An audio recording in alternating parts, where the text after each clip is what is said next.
बिस्मिल्लाहिर्रहमानिर्रहीम। अस्सलामु अलैकुम वरहमतुल्लाहि वबरकातुहू। उम्मीद करता हूँ कि आप तमाम अल्लाह तबारक व तआला के करम और फजल से बिल्कुल ठीक ठाक होंगे, और दुआ है कि अल्लाह ताला आप तमाम को तमाम तर बीमारियों से और वबा से महफूज रखे। आमीन। स्टूडेंट्स, हमने इससे पहले इंट्रोडक्शन पढ़ा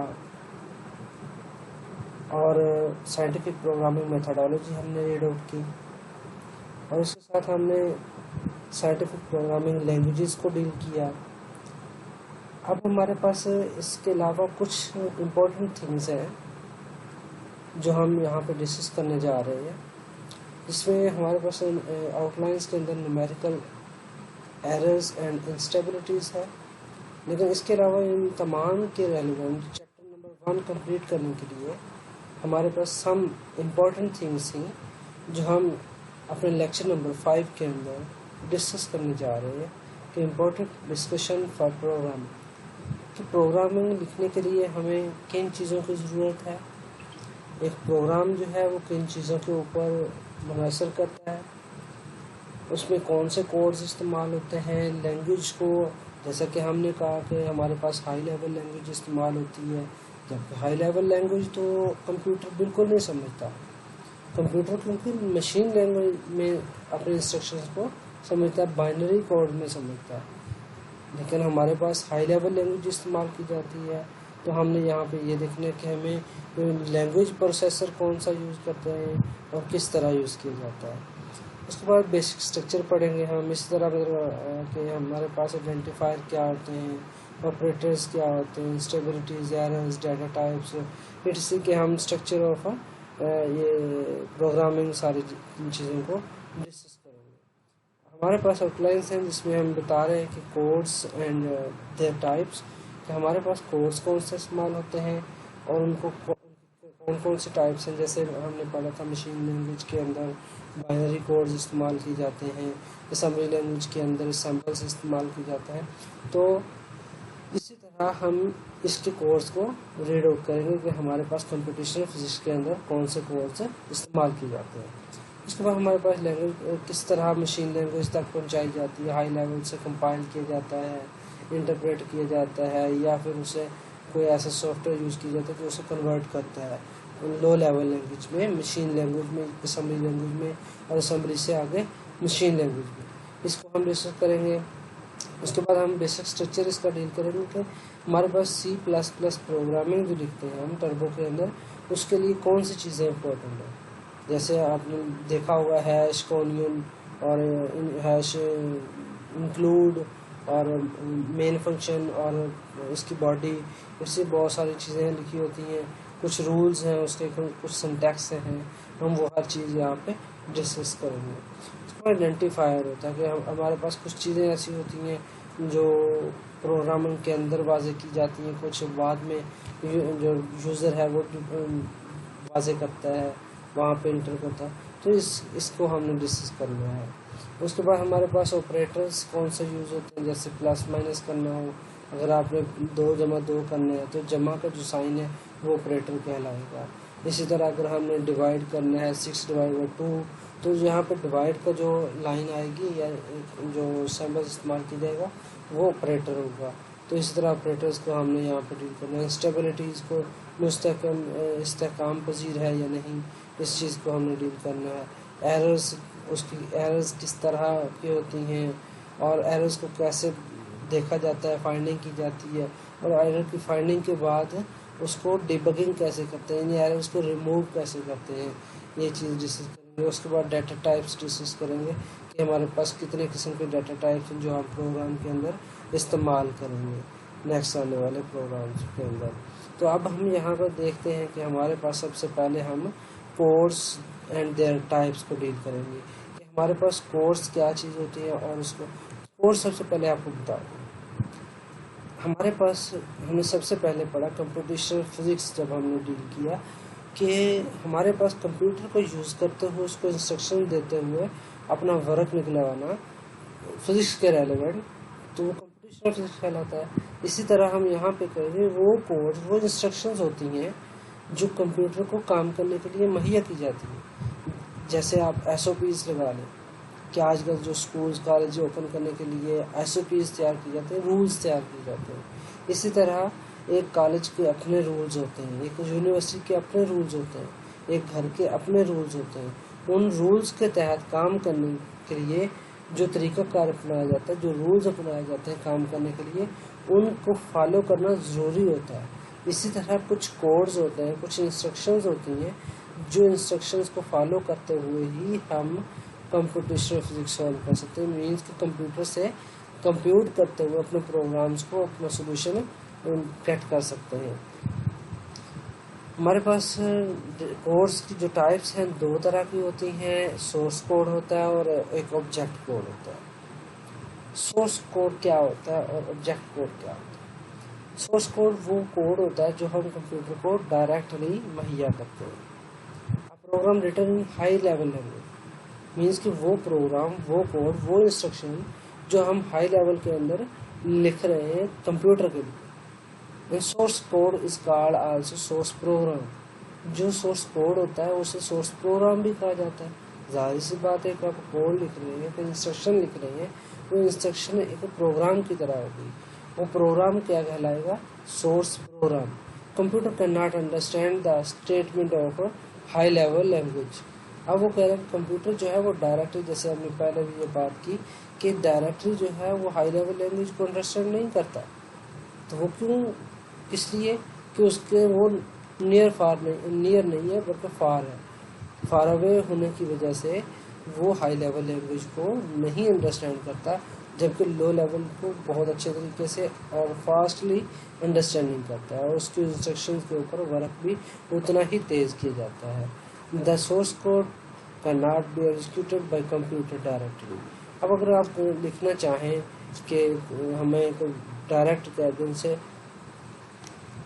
कि हमें कोई प्रोग्राम चाहिए, हमें प्लस माइनस चाहिए, आप लिख देते हैं सम ऑफ दीज टू नंबर्स 1 और 2, क्या वो प्लस कर देगा? नहीं। क्यों? उसके पास हाई लेवल लैंग्वेज आपने इस्तेमाल की है। आपने जब लो लैंग्वेज इस्तेमाल करनी तब उसे समझ लगेगी। लो लेवल लैंग्वेज क्या है? 3 + 2 = 1, या वो 1 खुद दे देगा, 3 + 2 = 5 आता है। ठीक है, एरर देगा या वो सही करेगा, वो उस पर डिपेंड करता है। तो हम देखें तो हमारे पास लो लेवल के अंदर किस तरह ले जाया जाता है।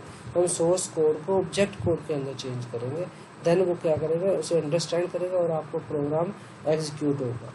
It is converted into object code and then execute. यहाँ पे वही बात की जा रही है कि इट इज कन्वर्टेड, ये कन्वर्ट करता है इनटू ऑब्जेक्ट कोड। एक चीज़ को ऑब्जेक्ट कोड के अंदर चेंज करता है, कन्वर्ट करता है एंड देन एग्जीक्यूटेड, फिर वो एग्जीक्यूट करता है, उसे प्रोग्राम को रन आउट करता है, चलाता है, हमें सोल्यूशन देता है। इसी तरह हमारे पास ऑब्जेक्ट कोड होता है। तो ऑब्जेक्ट कोड को, अब जाहिर सी बात है कि हमारे पास सोर्स कोड था जिसमें हाई लेवल लैंग्वेज को इस्तेमाल किया जाता था, और हाई लेवल लैंग्वेज जो है वो कंप्यूटर के नियर नहीं है और वो बहुत दूर है, उसे नहीं अंडरस्टैंड करता। इसलिए हम क्या करते हैं, ऑब्जेक्ट कोड के अंदर उसे पहले कन्वर्ट करते हैं, फिर वो अच्छे तरीके से समझता है, देन वो उसे वर्क करता है उसके ऊपर, उसका हमें एग्जीक्यूशन देता है, हमें उसका सोल्यूशन देता है। यहाँ पे देखेंगे object code or object program in machine language is called object code और ऑब्जेक्ट प्रोग्राम और मशीन कोड भी कहा जाता है इसको। Computer understand object code directly, क्योंकि डायरेक्टली क्यों करता है, ये हमारे पास हाई लेवल लैंग्वेज के अंदर काम कर रहा है सोर्स कोड, जबकि ऑब्जेक्ट कोड जो है वो मशीन लैंग्वेज के अंदर काम कर रहा है। जब मशीन लैंग्वेज के अंदर काम करेगा तो कंप्यूटर क्या करेगा, डायरेक्टली उसको अंडरस्टैंड करेगा। देखिए कि हम सोर्स कोड को ऑब्जेक्ट कोड के अंदर जब कन्वर्ट करते हैं, देन उसे प्रोग्राम को एग्जीक्यूशन करते हैं, तो हमें सोल्यूशन मिलेगा। अगर हम कहते हैं कि सोर्स प्रोग्राम को डायरेक्टली वो समझ भी जाए और उसको एग्जीक्यूट भी करे, तो इट्स नॉट इम्पॉसिबल। तो ये बहुत बड़ा रिस्क है, ये कभी भी आपको पूरा नहीं हो सकता जब तक कंप्यूटर की लैंग्वेज के अंदर उसको ना समझाया जाए, उसको ना कन्वर्ट करके दिया जाए। तो इसी तरह हमारे पास लैंग्वेज प्रोसेसर इस्तेमाल की जाती है। लैंग्वेज प्रोसेसर है क्या? हमने पढ़ा कि हमारे पास एक सोर्स कोड है, एक ऑब्जेक्ट कोड है। जो सोर्स कोड है वो कंप्यूटर नहीं समझता, जबकि जो हमारे पास ऑब्जेक्ट कोड है, ऑब्जेक्ट कोड को वो बहुत अच्छे तरीके से अंडरस्टैंड करता है। तो इसी लिए हम क्या करते हैं, सोर्स कोड को ऑब्जेक्ट कोड के अंदर कन्वर्ट करते हैं। अब उसको कन्वर्ट किस तरह किया जाता है? कुछ चीज़ चाहिए, जाहिर सी बात, कन्वर्टर चाहिए। तो अब लैंग्वेज प्रोसेसर आ गया हमारे पास। तो लैंग्वेज प्रोसेसर जो है वो क्या करता है, चेंज करता है। क्या, कैसे? Computer understand only machine language. जाहिर सी बात है, कंप्यूटर हमें पता है कि मशीन लैंग्वेज को अंडरस्टैंड करता है।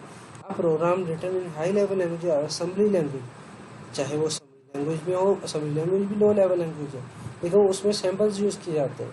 तो इसलिए लो लेवल में कन्वर्ट करने के लिए, मशीन लैंग्वेज में कन्वर्ट करने के लिए उसके कुछ चीज़ चाहिए। कोई हमें कंपाइलर चाहिए, कोई इंटरप्रेटर चाहिए, इसका मीन को हमें कोई कन्वर्टर चाहिए।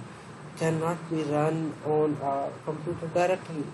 यहाँ पे कंप्यूटर डायरेक्टली रन नहीं करता हाई लेवल को और असेंबली लैंग्वेज को। It must be converted into machine language before execution. Execution से पहले उसको मशीन लैंग्वेज के अंदर कन्वर्ट करना ज़रूरी है। लैंग्वेज प्रोसेसर और ट्रांसलेटर, ट्रांसलेटर भी इसे कहा जाता है कि हमें लैंग्वेज प्रोसेसर जो है, ट्रांसलेटर जो है, हमारे पास जो ट्रांसलेटर है वो क्या करता है, उसे कन्वर्ट करता है, उसे एक जगह से दूसरी जगह भेजता है, एक शक्ल से दूसरी शक्ल में भेजता है। तो हमारे पास लैंग्वेज प्रोसेसर और translator is a software that converts these program into machine language. वो मशीन लैंग्वेज के अंदर कन्वर्ट करता है। Every computer language has its own translator. हर तरह की जो लैंग्वेज है उसका अपना एक ट्रांसलेटर है। जाहिर सी बात है, जब हम अगर उर्दू से इंग्लिश में करना चाहें तो उसका ट्रांसलेटर इंग्लिश वाला बंदा होगा। अगर हम इंग्लिश से उर्दू में ट्रांसलेट करना चाहें उसके लिए हमें उर्दू पढ़ा लिखा बंदा चाहिए। इसी तरह हमें मीन्स के अच्छे तरीके से जो लैंग्वेज ट्रांसलेटर होता है वो उसका अपना लैंग्वेज ट्रांसलेटर होता है। Different types of languages processor are followings. हमारे पास कुछ ट्रांसलेटर हैं जो यूज़ किए जाते हैं लैंग्वेज को ट्रांसफ़र करने के लिए। तो हमारे पास यहाँ पे देखें कि कंपाइलर है, इंटरप्रेटर है एंड असेंबलर। तो हमारे पास सबसे पहले कंपाइलर को हम रीड आउट करें। कंपाइलर का क्या काम है, उस क्या करता है। तो हमारे पास कंपाइलर इज अ प्रोग्राम होता है, वो एक सॉफ्टवेयर होता है, वो एक इंस्ट्रक्शन दी जाती है कंप्यूटर के अंदर ही, उस प्रोग्राम के अंदर ही, एक सॉफ्टवेयर के अंदर ही इंस्ट्रक्शन दी जाती है जो क्या करती है, कन्वर्ट करती है द इंस्ट्रक्शंस को ऑफ हाई लेवल लैंग्वेज की इंस्ट्रक्शंस को इन मशीन लैंग्वेज। तो वो मशीन लैंग्वेज जो हाई लेवल लैंग्वेज होती है उसको मशीन लैंग्वेज के अंदर कन्वर्ट करती है ऑल टू ऑल को। ये देखें फ्लो चार्ट बनाया कि हमारे पास सोर्स प्रोग्राम होता है, सोर्स प्रोग्राम होता है जो हम कंप्यूटर को देते हैं हाई लेवल लैंग्वेज के अंदर, वो कंपाइलर को दिया जाता है। जब कंपाइलर को दिया जाता है तो कंपाइलर क्या करता है, उसे कन्वर्ट करता है ऑब्जेक्ट प्रोग्राम के अंदर। जैसे कि कंपाइलर जो है किससे ले रहा है, सोर्स प्रोग्राम से, और सोर्स प्रोग्राम से लेके ऑब्जेक्ट प्रोग्राम के अंदर क्या कर रहा है, कन्वर्ट कर रहा है। Compiler checks each statement and converts source program to machine program and also checks syntax error। अब यहाँ पे एक प्रोग्राम क्या कर रहा है, एक प्रोसेसर क्या कर रहा है, कंपाइलर क्या कर रहा है कि वो सोर्स प्रोग्राम को ऑब्जेक्ट प्रोग्राम के अंदर कन्वर्ट भी करता है, वो हर स्टेटमेंट को रीड आउट भी करता है, उसको उसकी गलतियों को, सिंटैक्स एरर को भी रीड आउट करके उसको फाइंड आउट करता है। इस तरह हमारे पास इंटरप्रेटर है कि हमारे पास इंटरप्रेटर जो है एक प्रोग्राम होता है जो कन्वर्ट करता है एक स्टेटमेंट को एक वक्त के अंदर। अगर एक सेकंड के अंदर उसने एक स्टेटमेंट को रीड किया है, उसी को उसने कन्वर्ट करना है, नेक्स्ट सेकंड के अंदर अगली स्टेटमेंट को उसने कन्वर्ट करना है। मीन्स कि statement by statement at the rate of time change. तो टाइम जैसे जैसे चेंज होगा उसी तरह वो एक टाइम के हिसाब से एक स्टेटमेंट को चेक करते हुए आगे चेकिंग करेगा, आगे जो है कन्वर्ट करेगा। It execute this statement before translating, ये क्या करता है, एग्जीक्यूट करता है स्टेटमेंट को बिफोर ट्रांसलेटिंग, ट्रांसलेट करने से पहले। The next statement of the source program, जब नेक्स्ट स्टेटमेंट जो है वो क्या की जाती है, ट्रांसलेट की जाती है, उससे पहले वो क्या कर देता है, एग्जीक्यूट करता है पहले वाली स्टेटमेंट को। जैसे कि आपके पास अगर आप लिखते हैं कि 2 + 2 = डैश, एंड अगली लाइन आप लिखते हैं, अगली स्टेटमेंट आप लिखते हैं 5 + 5, तो उसने पहले नंबर पे दूसरे जो 5/5 है उसको उसने कन्वर्ट करने से पहले, उसको ट्रांसलेट करने से पहले 2 + 2 को एग्जीक्यूट करना होता है। ये इंटरप्रेटर का काम होता है। The interpreter stops working and display an error message, जब आपके पास प्रोग्राम के अंदर एरर मौजूद हो, जब आपके पास प्रोग्राम के अंदर एरर आ जाती है, गलती आ जाती है, सिंटैक्स एरर हो या कोई आपकी लॉजिक एरर हो या रन टाइम एरर हो, वो सॉरी रन टाइम एरर नहीं, लॉजिक एरर हो या फिर आपके पास सिंटैक्स एरर हो, तो वो क्या करता है, स्टॉप कर देता है वर्किंग को, वो एग्जीक्यूट नहीं होने देता। पहले मैसेज आ जाता है आपको स्क्रीन के ऊपर कि आपके पास गलतियां मौजूद हैं, आप पहले वो रिमूव करें, देन आप एग्जीक्यूट कर सकते हैं। उसके बाद हमारे पास इसके कुछ एडवांटेजेस हैं। The advantages of interpreter over compiler, compiler के ओवर मीन्स कि कंपाइलर जो है उसकी निस्बत इंटरप्रेटर का क्या फ़ायदा है।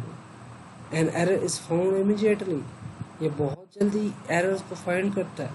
So the programming can correct errors during program development, तो हमें इंटरप्रेटर जो है जब गलती फास्टली तौर पे हमारे पास फाइंड करके देता है तो क्या होता है, एक प्रोग्रामर जो है उसको करेक्ट कर सकता है, उसको सही कर सकता है प्रोग्राम डेवलप करते वक्त। और इसका जो नुकसान है ये बहुत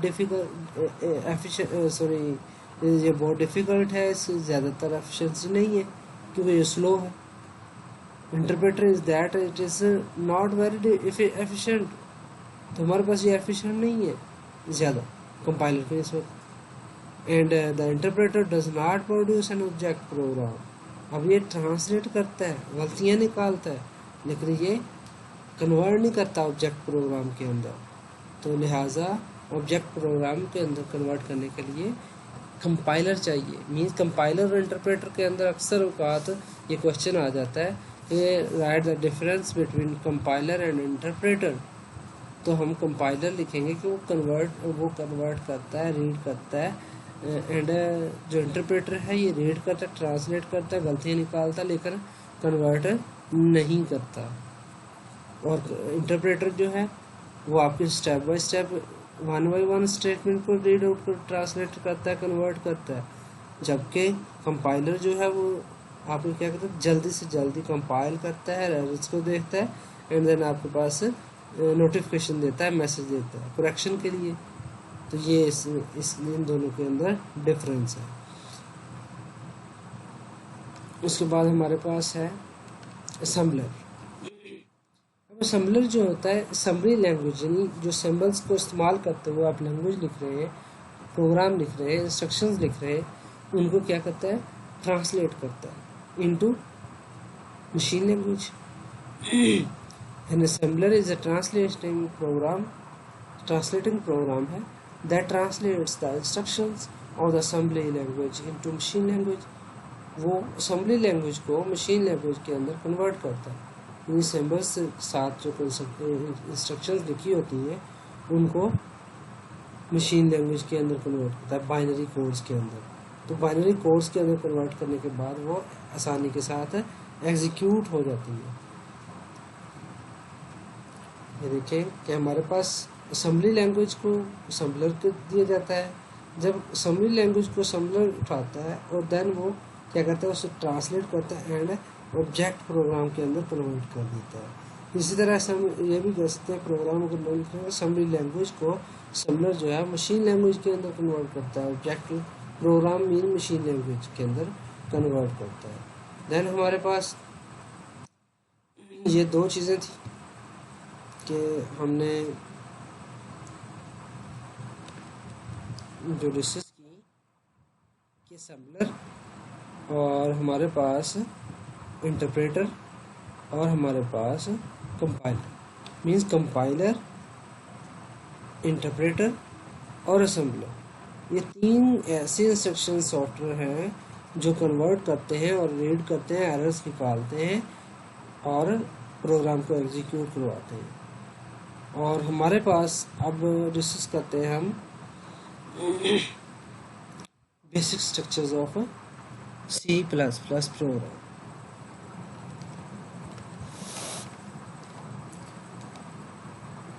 हमारे पास basic structure of C++ program, इसको डील कर रहे हैं कि हमने इसके अंदर C++ का जो बेसिक स्ट्रक्चर होता है किस तरह का होता है, हम एक प्रोग्राम को किस तरह लिख सकते हैं, प्रोग्राम को लिखने के लिए किन चीज़ों का ज़्यादा ज़रूरी ख्याल रखा जाता है, उनमें से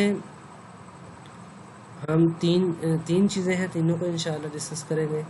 सबसे पहले हम बताते हैं कि फॉर्मेट में क्या होता है, किसको कहा जाता है, फॉर्मेट स्ट्रक्चर किसको कहा जाता है। The format of writing program in C++ is called its structure. Structure mean जिस तरीकाकार के अंदर प्रोग्राम को राइट किया जाता है, जिस मेथड के साथ कंप्यूटर के अंदर प्रोग्राम को राइट किया जाता है, वो मेथड, वो तरीकाकार, वो रूल्स जिसको फॉलो करते हुए हम एक स्ट्रक्चर, एक ढांचा बनाते हैं, एक मुजस्मा बनाते हैं, उसको हम स्ट्रक्चर कहते हैं। The basic structure of C++ program is very flexible, वो बहुत फ्लेक्सिबल होता है।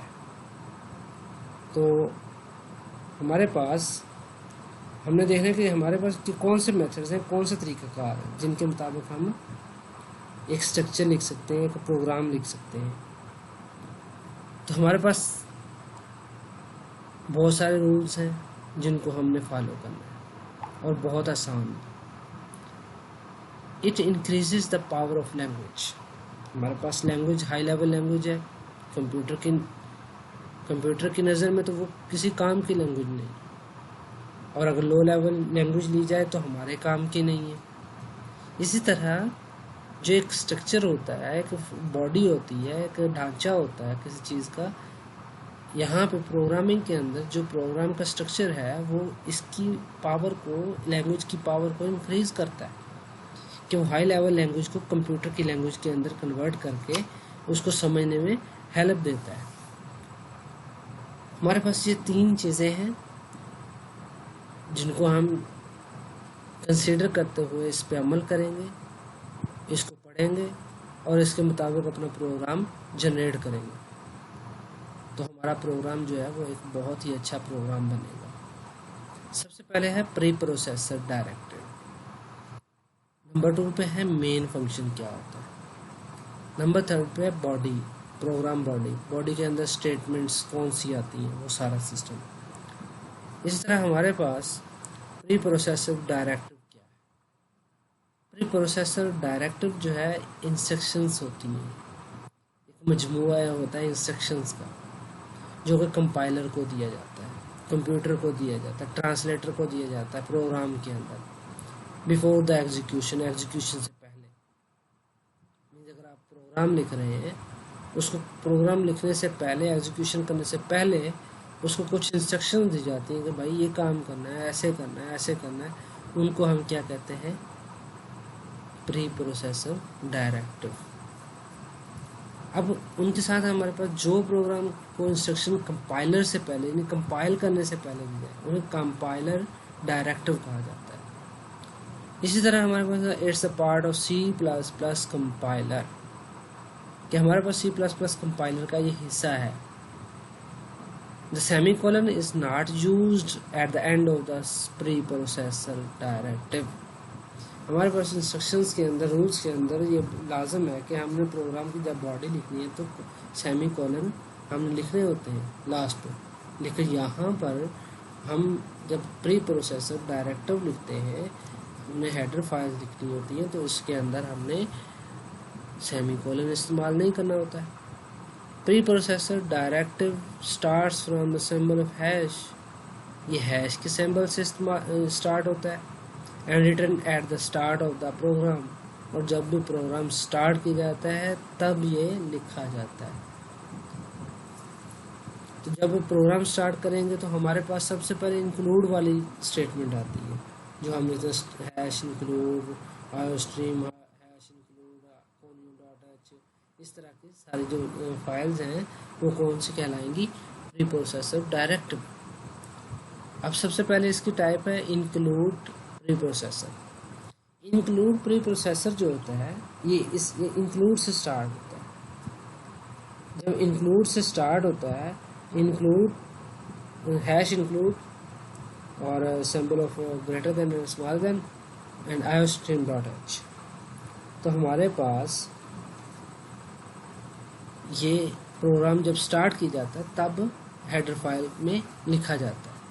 यहाँ पे देखें लिखा है मैंने कि include processor directive is used to include header file. अब हेडर फाइल जो होती है इंक्लूड वाली, उनके अंदर ये क्या किया जाता है, इस्तेमाल किया जाता है।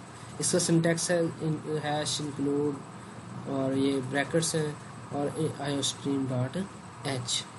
इसी तरह हमारे पास हेडर फाइल्स क्या है, यहाँ पे हमने देखा कि हेडर फाइल्स का नाम इस्तेमाल किया गया यहाँ पर हेडर फाइल्स। तो अब हमने हेडर फाइल्स देखना कि हेडर फाइल्स हैं क्या। तो हमने हेडर फाइल्स के लिए, header files are collection of the standard library functions to perform different task. यहाँ पर जब हम लिखते हैं, सबसे पहले अगर किसी को पता है कि प्रोग्राम किस तरह लिखते हैं तो ज़रा जहन नशीन करें कि सबसे पहले हैश के साथ 2-3 लाइनें लिखी जाती हैं जो हेडर फाइल्स लिखी जाती हैं। उसके अंदर ये math.h और physics.h इस तरह की हमें लाइब्रेरीज को याद करवाया जाता है प्रोग्रामर को, जो सॉफ्टवेयर है उसको, कि हमारे पास ये लाइब्रेरी है उसको यूज़ करना है। अगर मैथ के क्वेश्चन कर रहे हैं तो हमने math.h इस्तेमाल करना है ताकि वो मैथ की लाइब्रेरी को इस्तेमाल करे कि उसके अंदर प्लस किस तरह किया जाता है, माइनस किस तरह किया जाता है, इंटीग्रेशन किस तरह किया जाता है, डेरिवेशन किस तरह लिया जाता है, वो तमाम चीज़ों को एक बार देख के फिर आपको प्रोग्राम चलाए। इसी तरह हमारे पास there are many header files for different purpose. बहुत सारी हेडर फाइल्स हैं, उनके हर के मुख्तलिफ पर्पज़ हैं। कुछ डिक्शनरी के लिए है, कुछ इंग्लिश के लिए है, कुछ फिजिक्स के लिए है, कुछ मैथ के लिए, कुछ स्टैट के लिए। इस तरह हर तरह की जो हेडर फाइल्स हैं वो अलग अलग पर्पज़ के लिए होती हैं।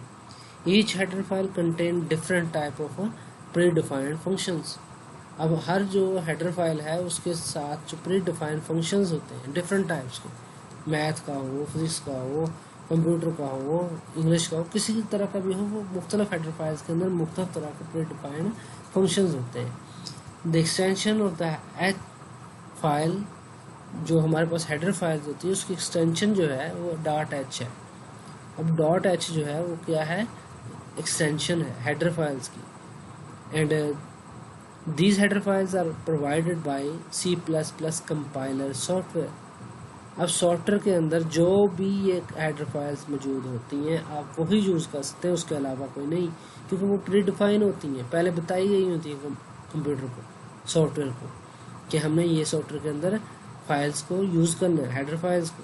तो हमारे पास हेडर फाइल्स के अंदर जो लाइब्रेरीज, जो सिस्टम दिया जाता है वो कंपाइलर सिस्टम को प्रोवाइड किया जाता है। अब the header files are normally stored in include subdirectory. अब हमारे पास जो हेडर फाइल्स होती हैं ये इंक्लूड सब डायरेक्टरी के अंदर स्टोर की जाती हैं। The name of header file is written in the angle brackets. जैसे कि हमने पीछे पढ़ा कि एंगल ब्रैकेट के अंदर सिंटैक्स लिखा हुआ था, ये वाला, ये सिंटैक्स जैसे लिखा हुआ है एंगल ब्रैकेट्स के अंदर, इस तरह हमारे पास जो हेडर फाइल्स हैं वो एंगल ब्रैकेट्स के अंदर लिखी जाती हैं।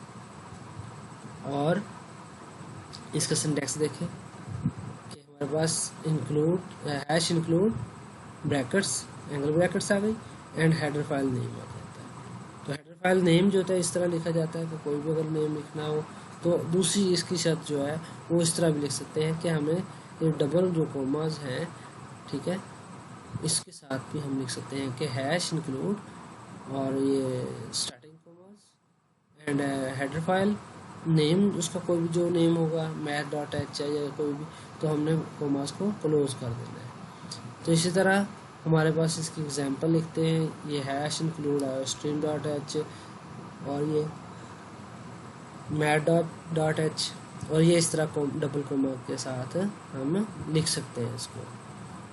ये दोनों तरीकाकार बिल्कुल ठीक है। और हमारे पास सेकंड पे आ जाता है मेन फंक्शन। अब मेन फंक्शन जो होता है आप लिखते हैं वॉइड मेन, ठीक है। वॉइड मेन जो लिखते हैं वो क्या है, मेन फंक्शन है। और मेन फंक्शन जो है वो बहुत ही ज़रूरी होता है एक प्रोग्राम की बॉडी बनाने के लिए, एक प्रोग्राम को एग्जीक्यूट करवाने के लिए। तो हमारे पास द मेन और टू ब्रैकेट जो स्मॉल ब्रैकेट्स हैं ये इस्तेमाल की जाती है मेन के साथ। Function is a starting point होगा C++ प्रोग्राम। अब C++ के प्रोग्राम का स्टार्टिंग पॉइंट ही ये है। अगर इसके बगैर हम प्रोग्राम रन आउट करना चाहें, एग्जीक्यूट करना चाहें तो इट्स इम्पॉसिबल। उसके बाद when the program is run, जब प्रोग्राम रन किया जाता है, द कंट्रोल एंटर, ठीक है। अब जो कंट्रोल एंटर्स मेन फंक्शन है इसको कंट्रोल करता है प्रोग्राम को, ये ज़्यादा बढ़ाना होगा। अपने 10 तक लाइंस का वो प्रोसेस बनाया तो वो 10 तक रखे। अगर आपने ज़्यादा, ये सारे उसको कंट्रोल करता है, उस फंक्शन को, उसके लाइब्रेरीज को, उसके इंस्ट्रक्शंस को, उसके कोडिंग को, सबको क्या करता है, कंट्रोल रखता है। And start executing it's statements, और वो एग्जीक्यूट करवाता है इसकी स्टेटमेंट को जो आपने प्रोग्राम के अंदर लिखी होती है, जो इंस्ट्रक्शंस प्रोग्राम के अंदर दी होती है उसको क्या करता है, एग्जीक्यूट करवाता है। Each program must contain main function, हर प्रोग्राम जो होता है वो मेन फंक्शन के बगैर इनकम्प्लीट होता है। It a program does not contain main function, it can be compiled but can not be execute. Compile तो हो जाएगा, एरर्स तो आपको निकाल के दे देगा मेन फंक्शन की, बट वो एग्जीक्यूट नहीं होगा। Any number of statement can be written in the body of the main function। आप मेन फंक्शन की बॉडी के अंदर बहुत सारे नंबर्स की स्टेटमेंट्स लिख सकते हैं।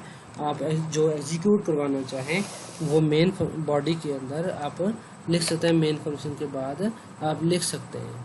इस तरह हम इसका सिंटैक्स देखते हैं कि सिंटैक्स इसका हमारे पास जब प्रोग्राम लिखते हैं तो हमने वाइड मेन और स्मॉल ब्रैकेट्स, उसके बाद कर्ली ब्रैकेट के बाद आपने जितनी भी आपके पास स्टेटमेंट्स हैं आप लिखेंगे और इस कर्ली ब्रैकेट्स के साथ है उसको क्लोज कर देंगे।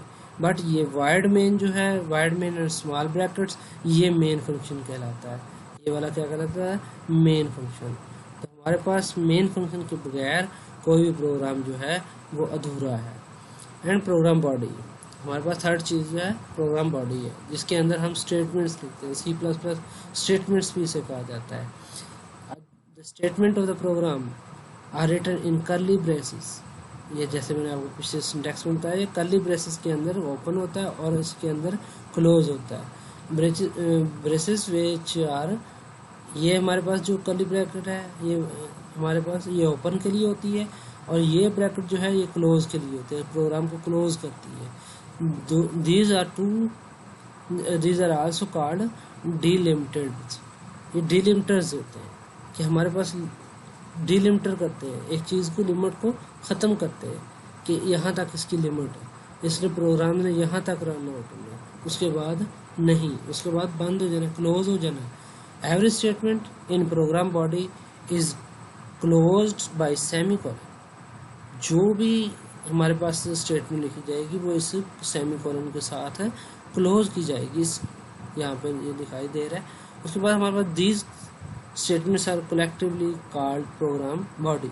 आप जो भी इन दो ब्रैकेट्स के दरमियान में प्रोग्राम लिखेंगे वो प्रोग्राम क्या कहलाएगा, प्रोग्राम बॉडी कहलाएगा, स्टेटमेंट कहलाएगा C++ की। हमारे पास ये एग्जांपल दी गई है। एग्जांपल में देखें कि हमारे पास दिया गया है कि कर्ली ब्रेस शुरू होती है और सी आउट, ये प्री डिफाइन, उसके बाद हेलो, कि उसने क्या करना, सी आउट करवाना, हमें मंज़ियाम पे ला कर देना है, शो करवाना क्या, हेलो। और ये ब्रैकेट ये हमारे पास सेमीकोलन के साथ बंद कर दिया, इसको क्लोज कर दिया, और यहाँ पे हमने प्रोग्राम की बॉडी को कर्ली ब्रैकेट के साथ क्लोज कर दिया। उसके बाद हमारे पास आता है आइडेंटिफायर। जैसे अभी मैंने यहाँ पीछे आइडेंटिफायर का जिक्र किया कि ये हमारे पास प्री डिफाइन है, सी आउट। इस तरह यूज़र डिफाइन आइडेंटिफायर भी होता है, ये प्री डिफाइन आइडेंटिफायर है, हमारे पास यूज़र डिफाइन भी आइडेंटिफायर होता है। हम देखते हैं कि आइडेंटिफायर किसे कहते हैं। The identifiers are the names use to represent variables, वो नेम्स जो वेरिएबल्स के लिए इस्तेमाल किए जाएँ, उसको रिप्रेजेंट करने के लिए इस्तेमाल किए जाएँ, कांस्टेंट को या फंक्शंस को। अगर हम फंक्शंस को डील करते हैं तो भी किसी चीज़ के साथ उसको आइडेंटिफाई करेंगे, लेबल्स लगाते हैं, उसको हम क्या करेंगे, आइडेंटिफाई करेंगे। तो हमारे पास जो भी वर्ड जो हैं वो किसी चीज़ को आइडेंटिफाई करने के लिए इस्तेमाल किए जाए, उनको हम क्या कहते हैं, आइडेंटिफाई। अब यहाँ पे फर्स्ट ऑफ ऑल हमारे पास स्टैंडर्ड आइडेंटिफायर का नाम आता है कि हमारे पास वो स्पेशल मीनिंग स्टैंडर्ड आइडेंटिफायर्स होते हैं, वो स्पेशल आइडेंटिफायर्स होते हैं जो यूज़र डिफाइन नहीं होते बल्कि प्री डिफाइन होते हैं, पहले से बताए गए होते हैं। प्रोग्रामर जो एक सॉफ्टवेयर को बनाने वाला है उसने अपनी लाइब्रेरी के अंदर ये सेव किए होते हैं। जैसे कि ये देखें, सी आउट है, सी इन है लिखा हुआ। सी इन का मतलब उसे कोई यूज़र जो है वो चीज़ प्रोवाइड करेगा, सी आउट जो है उसका मतलब है कि वो यूज़र को कोई चीज़ प्रोवाइड करेगा। तो ये जो दोनों चीज़ें हैं ये स्टैंडर्ड आइडेंटिफायर है, ये स्टैंडर्ड तौर पे हमारे पास प्री डिफाइंड तौर पे ये आइडेंटिफायर है जो पहले से डिस्कस हैं, पहले से फिलअप है, पहले से कंप्यूटर को प्रोवाइडेड है। उसके बाद सेकंड पे हमारे पास यूज़र डिफाइंड आइडेंटिफायर आ जाता है जो कि यूज़र ने प्रोवाइड करना होता है। जैसे नाम, किसी जगह का नाम हो, किसी बच्चे के पेपर के मार्क्स, इस तरह की चीज़ें जो है वो यूज़र डिफाइंड आइडेंटिफायर कहलाती हैं। The type of identifier that is defined by the programmer, अब प्रोग्रामर ने उसे डिफाइन करना था। To access memory location in is known as user define identifier. जैसे मार्क्स है, एज है, एवरेज है, ये खुद यूज़र डिफाइंड है, तो हम इसे यूज़र डिफाइंड आइडेंटिफायर बोलेंगे। उसके बाद हमारे पास ऑपरेटर्स हैं कुछ जिनके बगैर जो है, सिंबल्स हैं जिनके बगैर एक प्रोग्राम जो है वो एग्जीक्यूट नहीं हो सकता, एक प्रोग्राम रन नहीं हो सकता, एक प्रोग्राम कंपाइलर के दरमियान एरर दे देता है। वो ऑपरेटर्स को हमने यहाँ पे रीड आउट करना है कि हमारे पास सबसे पहले ऑपरेटर्स किसको कहा जाता है। Operators are also are called foundation of any programming language. हम किसी भी प्रोग्रामिंग लैंग्वेज की फाउंडेशन, बुनियाद कहते हैं ऑपरेटर को, कि ऑपरेटर्स के ऊपर वो काम करता है। जैसे अलजेब्रा है, ऑपरेटर्स के ऊपर काम करता है। ऑपरेटर्स की मिस्टेक हुई तो हमारा क्वेश्चन जो है वो रॉन्ग हो जाता है। इस तरह ऑपरेटर्स की हमने मिस्टेक की तो हमारा प्रोग्राम एग्जीक्यूट नहीं होता। जैसे हम लिखते हैं 2 + 2 = 5, तो हमारे पास या तो ये ऑपरेटर की गलती कि हमने माइनस का नहीं लगाया या प्लस का लगाया, या फिर वो कोई और गलती है। अगर हम क्या करते हैं तो प्लस माइनस के दरमियान में हम 2 + 2 लिख के हम लिख देते हैं 0 आंसर उसका, तो इसका मतलब है 2 - 2 आना था, हमने ऑपरेटर जो है वो गलत यूज़ किया। Thus the functionality of C++ programming language is incomplete without the use of operators. अब अगर फंक्शनैलिटी जो है वो 0 होगी प्रोग्रामिंग लैंग्वेज की, इनकम्प्लीट प्रोग्रामिंग लैंग्वेज होगा वो जिसमें ऑपरेटर्स यूज नहीं करते।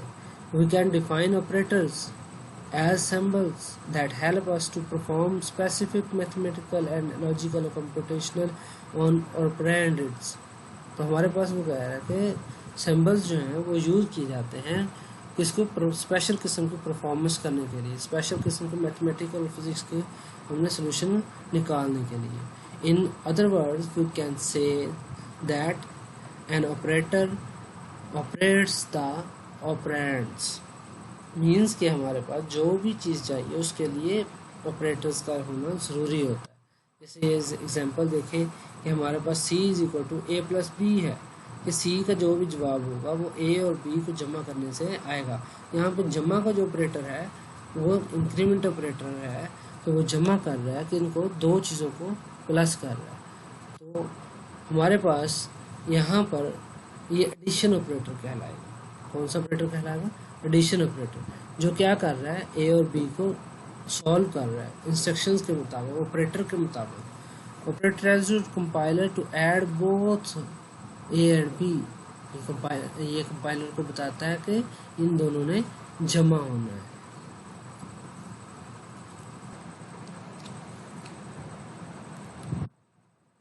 हमारे पास इसके टाइप्स हैं कि ऑपरेटर्स कितने टाइप्स के होते हैं और कौन कौन से होते हैं। हमारे पास अरिथमेटिक ऑपरेटर होते हैं जो कि plus minus multiplication reminder operator और डिवीजन हमारे पास डिवाइड करने के लिए इस्तेमाल होते हैं, ज़रब देने के लिए, माइनस करने के लिए, ठीक है, मिनहा जिसे कहते हैं मिनहा करना, तफरीक करना और जमा करना। ये ऑपरेटर्स जो है हमारे पास अरिथमेटिक ऑपरेटर्स कहलाते हैं। उसके बाद हमारे पास रिलेशन ऑपरेटर। रिलेशनल ऑपरेटर जो होता है वो रिलेशन कायम करता है, वो बताता है कि इसका रिलेशन उसके साथ क्या है, गलत है, सही है या कोई भी नहीं। तो हमारे पास सबसे पहले ये देखें ग्रेटर देन। अगर इधर को ग्रेटर देन या लेस देन, ये दोनों क्या है, एंगल ब्रैकेट्स है। तो ये एंगल ब्रैकेट्स जो है वो smaller than and greater than बताते हैं कि ग्रेटर देन क्या है और स्मॉलर देन क्या है। और ये थर्ड जो है इज इक्वल टू का निशान, ये हमें बताता है कि ये आया कि जैसे 2 जमा 2 इज इक्वल टू 5। तो ये सही है या गलत? नहीं, ये सही नहीं है। तो यहाँ पे हमें इसके क्रॉस आएगा। लेकिन अगर हमारे पास 2 + 2 इज इक्वल टू 4 हो तो हम इसको सिंबल्स को यूज़ करते हुए रिलेशनल ऑपरेटर इस्तेमाल करेंगे कि ये दोनों जो है साइड जो है right hand side and left hand side equal है। एंड हमारे पास हैश है, हैश जो है वो इंक्लूड इस तरह हमारे पास रिलेशनल ऑपरेटर जो है लाइब्रेरीज के साथ रिलेशन के लिए और कई मकासद के लिए इस्तेमाल किया जाता है। इस तरह हमारे पास लॉजिकल ऑपरेटर है। जो लॉजिकल ऑपरेटर हैं ये AND gate and NOR gate और नॉट गेट जो आपने पढ़े हैं फिजिक्स के अंदर, उनको इस्तेमाल करते हुए, उनको स्ट्रेटजी को इस्तेमाल करते हुए ये यूज़ किए जाते हैं। एंड गेट, एंड दोनों को मिला के एंड का हमने यहाँ पे सिंबल यूज़ किया है, और गेट या वो ठीक है ना, और नॉट गेट के नहीं, तो ये हमने यूज़ किया है। और इस तरह इंक्रीमेंट ऑपरेटर जो है ये हमें बताता है कि इंक्रीज करना है, इंक्रीमेंट, ठीक है, इंक्रीमेंट ऑपरेटर। यहाँ पे देखें कि हमने क्या किया, प्लस ए, इसका मतलब है कि प्लस करना है। उसने हर स्टेट, जब आपने वहाँ पे एक लूप लगा रहे हैं या आप उसको बार बार कर रहे हैं तो उसने क्या करना है, हर बार एक बार ए को प्लस कर देना है, उसके अंदर बड़ा कर देना है, उसके अंदर हर स्टेप में 1 को ऐड करते जाना है। तो हम अगर ये प्लस का निशान पहले लगाते हैं तो उसे प्रीफिक्स इंक्रीमेंट कहते हैं। तो अगर हम यही निशान जो है, यही ऑपरेटर जो है वो बाद में लगाते हैं, ए प्लस करते हैं, तो हमारे पास इसे कहते हैं post fix increment. Prefix increment और पोस्ट फिक्स इंक्रीमेंट, ये दोनों कौन सा ऑपरेटर है, increment operator. And decrement operator, जिस तरह इंक्रीमेंट में वाज़ेह है कि चीज़ को इंक्रीज करने के लिए इस्तेमाल किया जाता है, इसी तरह डिक्रीमेंट ऑपरेटर में किसी भी वैल्यू को कम करने के लिए इस्तेमाल किया जाता है। हम अगर लिखते हैं कि 2 - हो हर स्टेप के बाद, तो इसमें जितने भी प्रोग्राम को एग्जीक्यूशन करनी है हर स्टेप के अंदर उसमें से -2 माइनस करना है। तो इसी तरह अगर हमारे पास इसके माइनस का निशान जो है वो पहले लिखेंगे तो हमारे पास प्रीफिक्स इंक्रीमेंट कहलाएगा, और अगर हम माइनस का निशान जो है बाद में रखते हैं ए के, तो हमारे पास पोस्ट फिक्स डिक्रीमेंट कहलाएगा। तो ये दोनों डिक्रीमेंट्स जो है ये हमारे बहुत ही काम की हैं, जो कि लूप्स और फॉर लूप्स और वाइल लूप, डू लूप के अंदर इस्तेमाल की जाती हैं। अब हमारे पास है इंस्टेबिलिटी, इस्तेहकाम, ठीक है, कि हमारे पास इस्तेहकाम क्या है किसके अंदर, C++ के अंदर। तो हमारे पास सबसे पहले इंस्टेबिलिटी को हम डिस्कस करते हैं कि इंस्टेबिलिटी है क्या।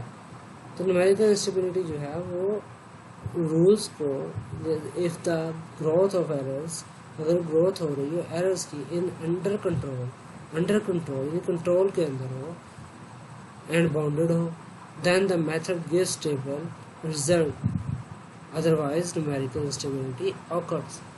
यहाँ पे वो बता रहा है कि अगर आपके पास एरर्स जो है वो कंट्रोल ना हो तो फिर जो एरर आएगी, जो न्यूमेरिकली प्रॉब्लम आएगी, वो कौन सी कहलाएगी? इंस्टेबिलिटी कहलाएगी, इस्तेकामत कहलाएगी।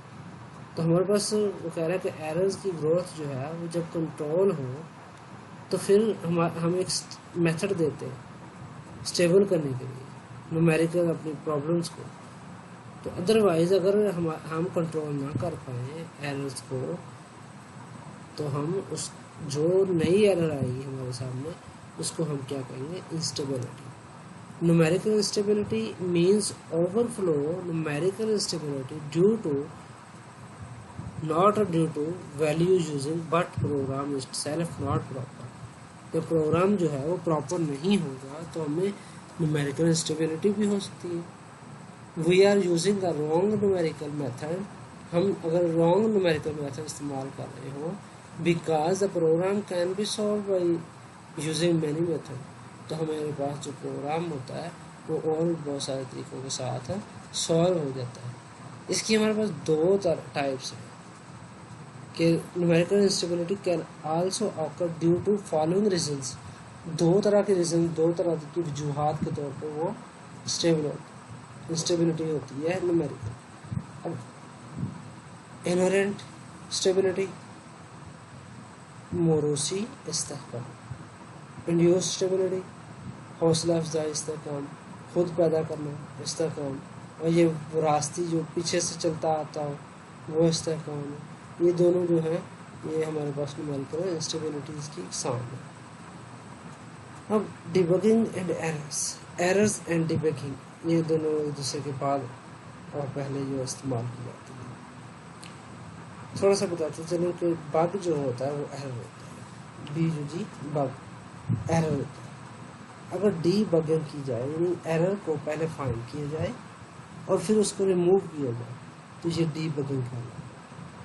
तो हमारे पास सबसे पहले हमने डीबगिंग पढ़ना है। तो डीबगिंग टर्बो C++ क्या है? एन एरर है in a computer program, computer program के अंदर एक एरर हो तो उसको क्या कहते हैं? Bug. B U G bug.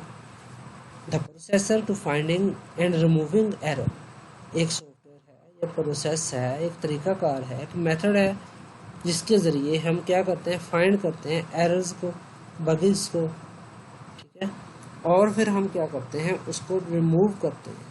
Removing errors, removing bugs is known as debugging. मतलब पहले एरर्स की निशानदेही करना फिर उसको ख़त्म करना हमारे पास डीबगिंग कहलाता है।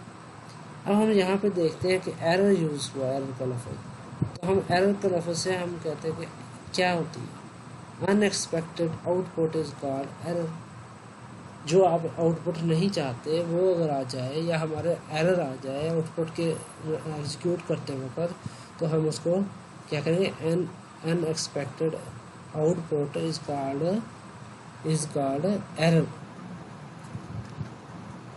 Errors is an illegal operation performed by a user which results in abnormal working of a program। अब वो कह रहा है कि इलीगल ऑपरेशन वो ऑपरेशन जो नहीं करने वाले, वो चीज़ें जो नहीं इंटर करना चाहिए, अगर वो यहाँ पे इंटर की जाए, वो एरर्स की जाए, वो गलतियाँ की जाएँ जो एक प्रोग्रामर जो है, जो प्रोग्राम बनाने वाला है, वो परफॉर्म करे, जिससे सॉफ्टवेयर जो है वो अब नॉर्मली वर्किंग करना शुरू कर दे, तो हमारे पास वो क्या कहलाएगी? एरर कहलाएगी। Programming errors often remaining undetected until the program is compiled or execute। अब वो कह रहा है कि प्रोग्रामिंग एरर्स जो है वो ऑफन रिमेन अनडिटेक्टेड होती हैं, वो वाज़ेह नहीं होती। कब तक वाज़ेह नहीं होती? जब तक कंपाइल नहीं किया जाता, एग्जीक्यूट नहीं किया जाता। अगर एग्जीक्यूट करेंगे तो सबसे पहले कंपाइल होगा, कंपाइल करके एरर्स आपको निकाल के देगा। अगर आपने 6 सफ़ात का प्रोग्राम बना लिया है और वो प्रोग्राम बनाने के बाद आप कंपाइल करते हैं, एग्जीक्यूट करते हैं, तब एरर्स निकलते हैं। तो मुझे बताएं कि आपको कितना दुख होगा जब एरर्स ही इंतहाई ज़्यादा निकले। तो इसीलिए वो कह रहा है कि वो इलीगली ऑपरेशन जो है वो ऐड नहीं करने चाहिए, यानी वो रूल्स को तोड़ना नहीं चाहिए जिन रूल्स पे प्रोग्राम जो है वो काम करता है। जिन रूल्स का कंपलसरी यूज़ करना है उसको यूज़ करें, अदरवाइज आप इलीगली ऑपरेशन को ऐड नहीं करें। जब आप सेमीकोलन को के साथ आप स्टेटमेंट को क्लोज नहीं करेंगे देन वो एरर देगा। जब आप प्लस माइनस को ऐड करते वक्त उसका खास ख्याल नहीं रखेंगे, स्पेस देंगे या स्पेस जहाँ पे देने वाली है वहाँ देंगे, नहीं देने वाली वहाँ पे स्पेस दे देंगे, ये एरर्स जो है अनएक्सपेक्टेड आउटपुट्स देती हैं। तो हमें क्या होगा, वहाँ पे एरर फाइंड होगी, उसको हम एरर को दूर करेंगे तो डीबगिंग कहलाएगा। तो देखते हैं इसकी टाइप्स कितनी हैं। हमारे पास नॉर्मली जो है वो इसकी 3 टाइप्स हैं, लेकिन हम यहाँ पर 5 टाइप्स के नाम लिख रहे हैं, लेकिन हम डिस्कस जो है वो 3 टाइप्स करनी है जो कि main types of errors in a programming language.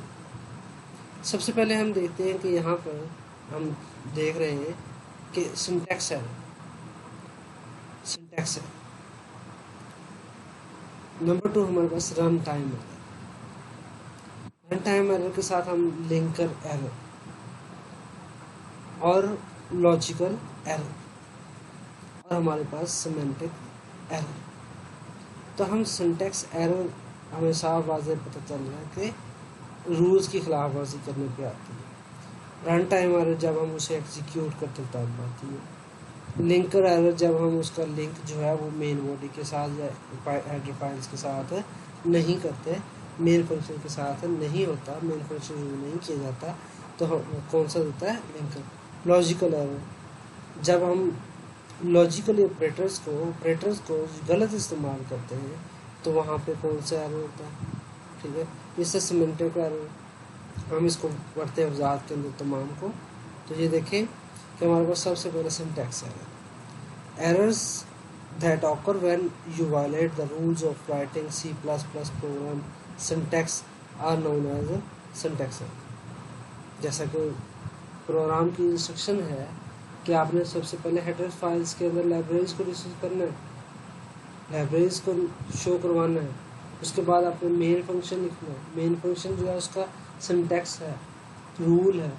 Syntax का मतलब रूल्स होता है।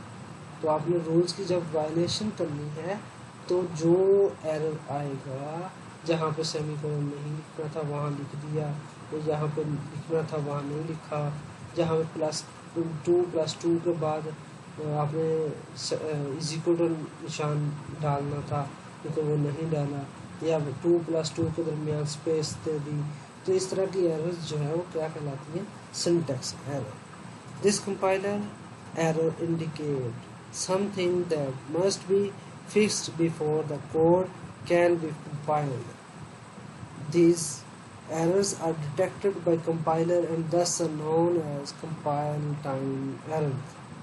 हम सिंटैक्स एरर को कंपाइलर एरर्स भी कहेंगे, क्योंकि ये डिटेक्ट उस वक्त होती है जब प्रोग्राम को आप कंपाइल करते हैं। जब आप प्रोग्राम को कंपाइल करेंगे तो आपके पास से एरर जो है वो नॉमिनेट कर दी जाएंगी, तो आप उसको कंपाइल टाइम भी एरर कहा जाता है, कह सकते हैं। उसके बाद हमारे पास इसके जो मोस्ट फ्रीक्वेंट सिंटैक्स एरर्स हैं वो ये हैं जो कि ज़्यादातर आती हैं। तो मिसिंग, ये हमारे पास कर्ली ब्रैकेट जो है इसको मिस कर दिया जाए, हम स्टार्ट प्रोग्राम पे डालना भूल जाएं या एंड प्रोग्राम पे डालना भूल जाएं तो हमें सिंटैक्स एरर आ जाएगा। Printing the value of variable without declaring it, जब हम वेरिएबल की वैल्यू को इंटर करते हैं, प्रिंट करते हैं विदाउट डिक्लेयरिंग, उसको डिक्लेयर किए बगैर, तो फिर एरर आता है। मिसिंग सेमीकोलन लाइक दिस, ठीक है, कि हमारे पास सेमीकोलन को जब मिस किया जाता है। ये देखिए सिंटैक्स एरर की यहाँ पे एक एग्जांपल दी है मैंने। Syntax error hash include stdio, ठीक है, डॉट h वाइड में यहाँ तक ठीक है, एंड कर्ली ब्रैकेट स्टार्ट है ठीक है, इंट एक्स आपने ये कर रहे हैं डिक्लेयर, तो x इज इक्वल टू 10 है, y इज इक्वल टू 15 है, तो प्रिंट एफ कर रहे हो आप, तो आपके पास reminder d and x y, क्या आपने क्या करना है, डी रिमाइंड करना है, इन दोनों को एक दूसरे के साथ डिवाइड करना है आपने। तो आपके पास क्या यहाँ पर मिस है, सेमीकोलन, यहाँ पे लिखा सेमीकोलन मिस्ड है, सेमीकोलन मिस्ड है, तो इसलिए कंपाइल होते वक्त एरर शो करवाना है। तो हमारे पास ये अनएक्सपेक्टेड एरर होती है कि हमें पता भी नहीं चलता, तो हम भूल जाते हैं ये लगाना, तो हमारे पास एरर शो हो जाता है। इस तरह हमारे पास रन टाइम एरर है। रन टाइम एरर जो है ये प्रोग्राम के एग्जीक्यूशन के अंदर पाया जाता है। जब आप इसे एग्जीक्यूट करवाते हैं तो आपको बताया जाता है कि इसके अंदर एरर है। After successful completion are run time error. अब जब कंपाइल किया जाता है, कंपाइल करने के बाद वो एग्जीक्यूट होता है। जब एग्जीक्यूट होने में प्रॉब्लम आ जाए तो हमें जो एरर वहाँ पे पाई जाती है वो कौन सी कहलाती है, run time error. One of the most common run time error is division by zero. जब ज़ीरो के साथ डिवाइड किया जाता है, also known as division error. These types of error are hard to find। अब जो कंपाइल करने के बाद एरर्स जो है फाइंड आउट करके हमें निशानदेही कर दी जाती है, लेकिन रन टाइम एरर्स जो है इसकी निशानदेही नहीं की जाती, बहुत डिफिकल्ट है। As the compiler does not point the line which the error occur। जहाँ पे एरर आ रही है लाइन को शो नहीं करवाता कंपाइलर, ये जो प्रोग्रामर है उसने खुद डिटेक्ट करनी होती है। और for more understanding run the example the given. हमारे पास ये एग्जाम्पल दी हुई है, इसमें देखें आप कि आपके पास डिवाइड किया गया है, n जो है आपके पास इंट है, डिवाइड इज इक्वल टू 0 है। तो हमारे पास लॉजिक रॉन्ग यहाँ पे इस्तेमाल किया कि नंबर इज डिवाइड बाय 0। आपने नंबर को डिवाइड करना था 0 के साथ। So the program abnormally terminates, क्योंकि हमने डिवाइड लिख दिया, लेकिन डिवाइड कहाँ लिखना था, n के जगह पे, या फिर n इज इक्वल टू 0 आता है। सॉरी हमारे पास divide is equal to n is n over divide is equal to n divide by 0। हाँ ठीक है, div is equal to n over 0।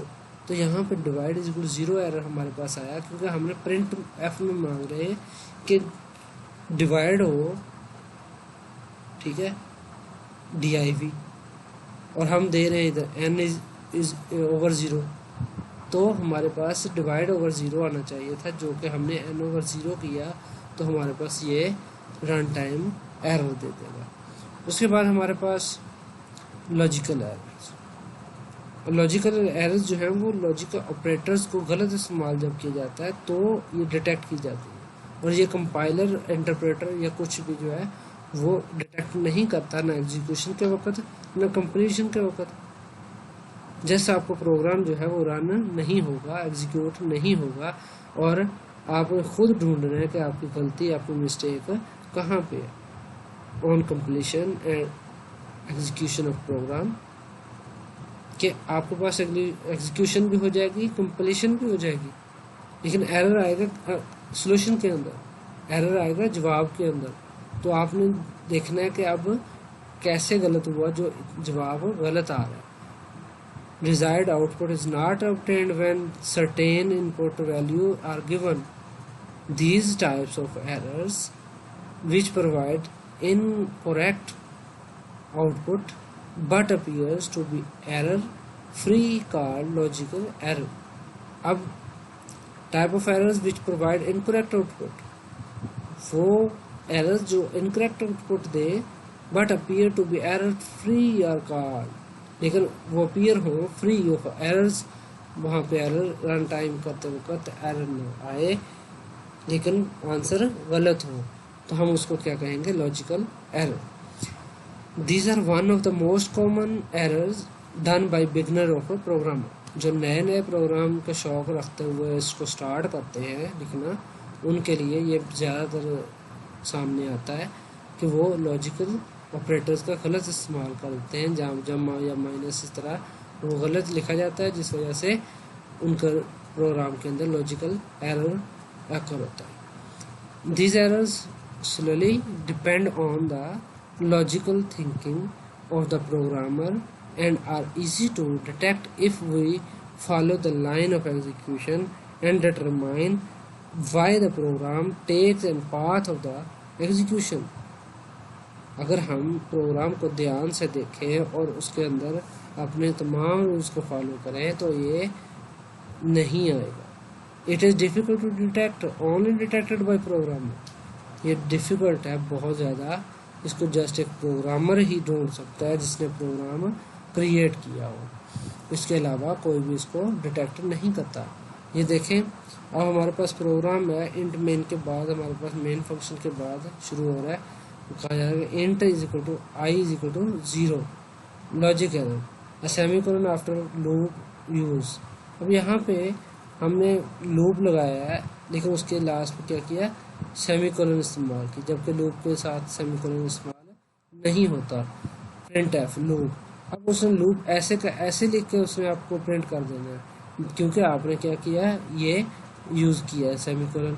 तो सेमीकोलन हटाएंगे तब वो लूप को 3 बार चलाएगा, क्योंकि i is equal to smaller than two 3 and i plus plus increment है। तो यहाँ पर आपके पास ये प्रोग्राम जो है रन आउट होगा, अदरवाइज नहीं, जब तक आप ये सेमीकोलन रिमूव नहीं करते। उसके बाद हमारे पास डाटा टाइप्स हैं कुछ, कि कौन सी टाइप्स ऑफ डाटा इस्तेमाल करते हुए हम प्रोग्राम के इंस्ट्रक्शंस को क्रिएट करेंगे, प्रोग्राम को इंस्ट्रक्शन देंगे। सबसे पहले हमारे पास डाटा टाइप्स 5 किस्म की होती हैं। सबसे पहले तो हमारे पास the data type defined the set of values, ये सेट ऑफ वैल्यूज होते हैं, और set of operation on those values.